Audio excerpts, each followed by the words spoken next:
Yo guys, what's up guys? Dito tayo ngayon sa shop ni Ariel sa Kupang Antipolo, no?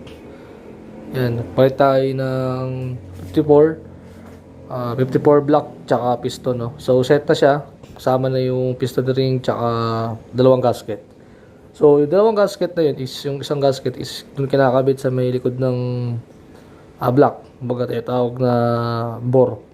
So pitch bike na brand lang binili natin. So, ano lang yan, steel bore lang ang tawag dyan. Tapos, yung ano niya, yung piston niya is 54. So, sa ating head naman, ang pagpalit tayo ng head dyan is, yung head natin is, hindi na natin pinalitan. Stock head pa rin tayo, steel. And, bumili lang si Ariel ng, ng cams. 6.0 na, no? So, from 4.5 ang stock. So, tumawid tayo sa 6.0. Ayan, binabaklasan na yung yung ating motor. So, ito yung kanina na nakabalik na siya kasi bumalik siya ulit kasi mali yung valve spring na nakuha niya. Pang Mio ay 125 daw yung naibigay. So, bumalik siya ulit. So, ang mga nagastos ko rito sa ating or yung mga nabili nating mga pyesa is pitch bike brand na 54mm na block tsaka piston.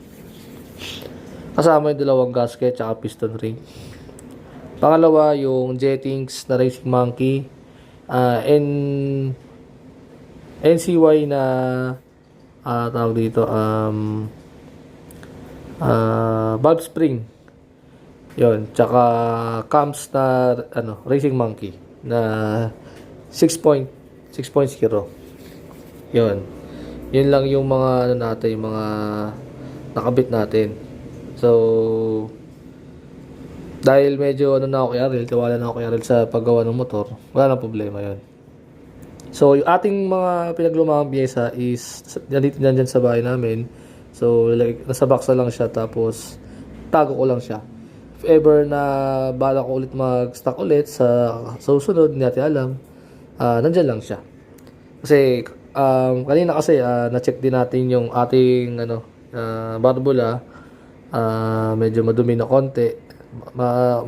Medyo madumi ng konti yung paligid ng barbula, yung sa may sa likod ng head, and madumi na rin yung piston natin na kakabili na natin kay Kuya Dan nung nakaraan. So, I think yung ating Mio Sporty, na-refresh ko yata to, I think last February yata. Yun. Ayan. Then, na-test ride na namin ito kanina pagkatapos namin, tapos na ikabit, na-test ride niya, tinrace ride ko rin, para malaman natin kung, ano yung mga changes na nagbago. So, meron lang din ako naramdaman kanina, parang biglang nalunod yung throttle dun sa kasi nakakonekta yan sa carb. So, sa mga hindi pala nakakalam, no? So, ngayon ko lang din nalaman to na kapag may mga nagpapakarga kayo ng makina, kahit anong motor yan, tsaka bago lang yung motor nyo, huwag nyo munang isagad yung takbo nyo. Kumbaga, ito sa ating setup is 54mm tas 54mm na block and piston. So, recommended daw ni Ariel dito is 500 odometer dapat bago daw nyo isagad sa pinagusto nyo. Kasi karamihan sa atin, racing, tsaka malakas pumomba, kaya malakas din kayo mabilis din kayo mabusan ng gas. So, dito sa ating scenario na to is hindi mo kailangan gawin yun.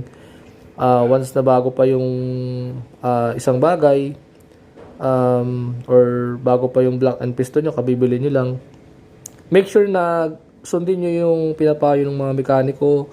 Kasi ang mga mekaniko, lahat naman sila marunong, kaya lang there's someone lang na mas may mga lang talaga minsan na mas lahat naman sila magaling pero magkakaiba sila ng opinion.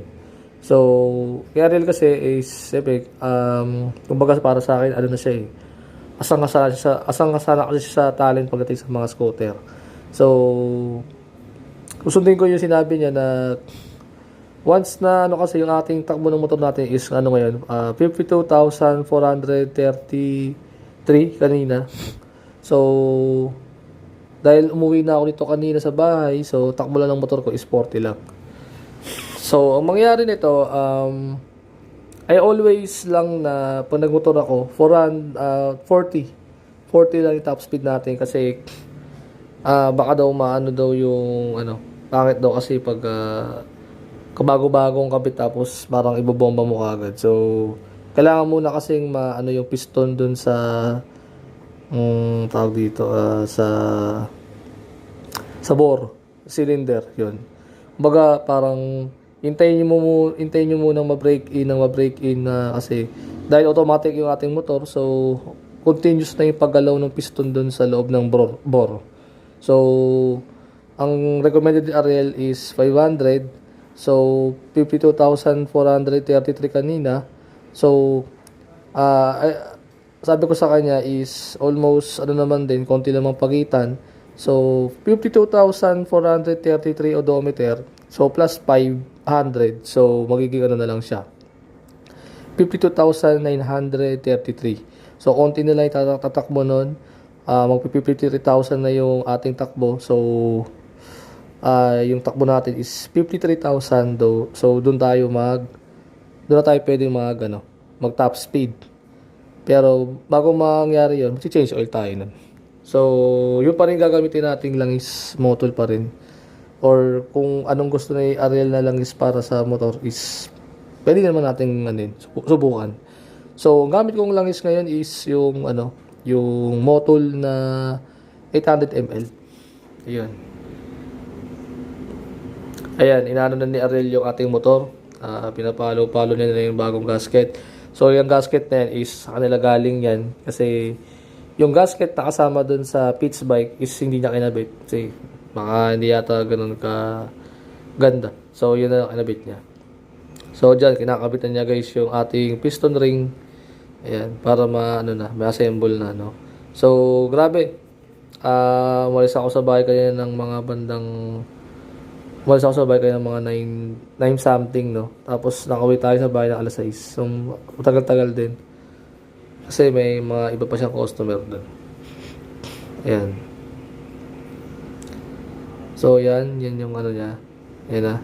Nakakabit na yung piston. Ayan, nakakabit na yung piston doon sa ano.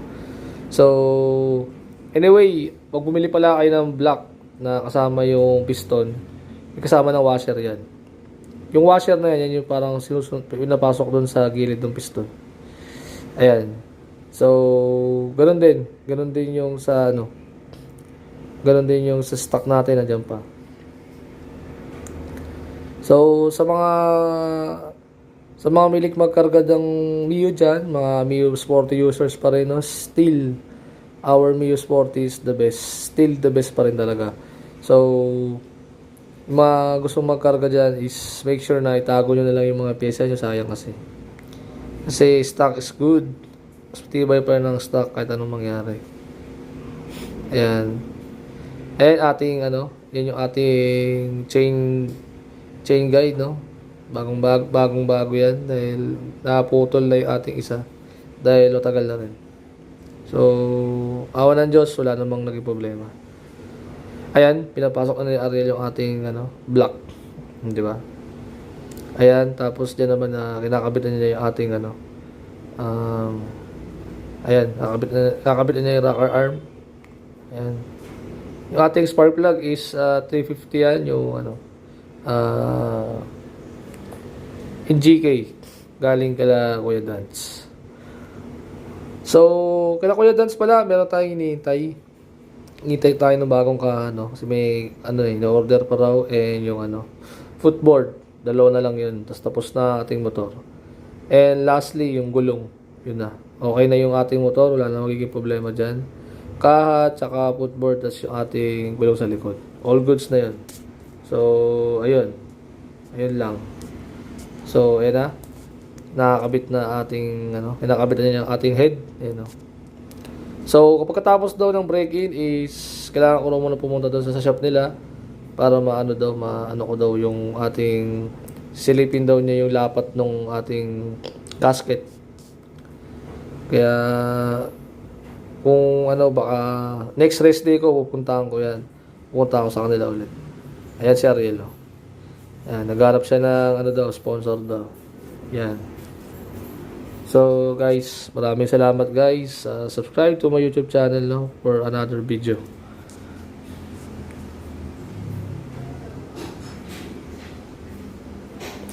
Eto, tumutunog na yung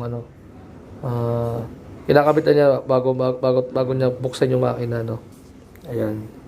So, ganito na lang guys. Peace.